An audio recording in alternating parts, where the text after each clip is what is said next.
민족의 대명절 추석이 다가왔습니다. 국민 여러분, 사랑하는 가족과 따뜻하고 넉넉한 한가위 보내시길 바랍니다.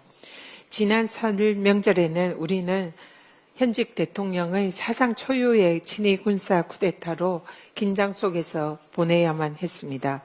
주권자의 힘으로 어둠을 걷어내고 국민 주권의 빛을 되찾은 이번 추석은 회복과 통합의 시간이 될 것입니다. 한 해 농사 결실을 앞두고 풍년을 기원하는 한가위에 그동안 숨가쁘게 달려온 이재명 정부의 노력이 행복한 대한민국의 성과로 마무리되기를 기대합니다. 국힘의 밑도 끝도 없는 민주당 종교동원 의혹 제기는 국힘의 통일교 정교 유착 범죄를 덮으려는 물타기입니까? 대통령 부부와 정당 전체가 사이비 종교와 결탁한 국힘의 초대형 정교 유착 게이트에서 시선을 돌리려는 얄팍한 꼼수입니다. 특검 수사로 드러난 통일교 11만 명 입당은 증거가 명확히 드러나고 있는 반면 국힘의 민주당에 대한 의혹 제기는 실체가 없는 음모론적인 망상에 불과합니다. 허위 사실에 기대어서 관계도 없는 총리의 수사 필요성까지 운운하는 송원석 원내대표는 자신의 내란 살인 동조 역대급 망언에 대해서 사과부터 하시기 바랍니다. 조희대 대법원장이 끝내 청문회에 불출석했습니다.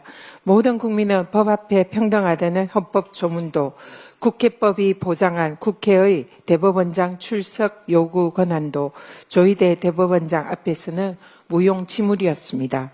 국민주권 찬탈을 시도한 대선 개입 의혹, 입법부의 사법부 견제 기능을 무력화한 조희대 대법원장 국회 불출석이 상권 분립 위반입니다. 파괴입니다.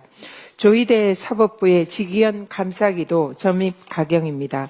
대법원 감사위가 지기현 판사에게 면죄부를 발부하자마자 증거인멸성의 휴대폰 교체, 22호의 접대 제보 등 술 접대 의혹 관련 정황이 쏟아져 나왔습니다. 공수처의 지기현 압수수색 영장을 기각한 법원은 자기평 감사기의 끝판왕입니까? 법과 국민위에 군림하려 한 자, 법과 국민의 이름으로 반드시 심판받을 것입니다.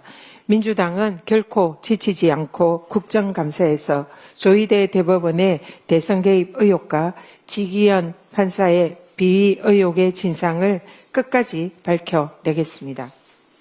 검찰개혁에 저항하는 검찰의 부적절한 행태 절대 자시하지 않겠습니다. 어제 김건희 특검 소속 파견검사 40명 전원의 명의로 입장문을 발표를 했습니다. 사실상 검찰개혁에 저항하는 집단 항명으로 볼 수밖에 없습니다. 이들의 입장 발표는 김건희 특검 파견검사들만의 입장이 아닌 검찰개혁에 저항하는 검찰 전체의 입장을 대변한 것으로 보입니다. 공무원인 검찰의 집단행위는 국가공무원법상 정치적 중립과 집단행위 금지 위반으로 형사처벌 대상이나 검사징계법에 따른 징계 사유에 해당됩니다. 이번 검찰개혁에 반대하면서 벌인 검찰의 집단행위는 공무원인 신분을 망각하고 검사들이 특권의식이나 우월감에 빠져 있는 것으로 밖에 볼 수 없습니다. 특검에 강력 요구합니다. 파견 검사들이 태업이나 조기 복귀 움직임으로 특검 수사나 공소 유지가 조금이라도 차질을 빚는다면 김건희 국정농단의 진실 규명을 바라는 국민의 열망을 저버리는 것으로 엄중한 책임을 물을 것임을 강력히 경고합니다. 이상입니다. 다음으로 한준호 최고위원의 발언이 있겠습니다.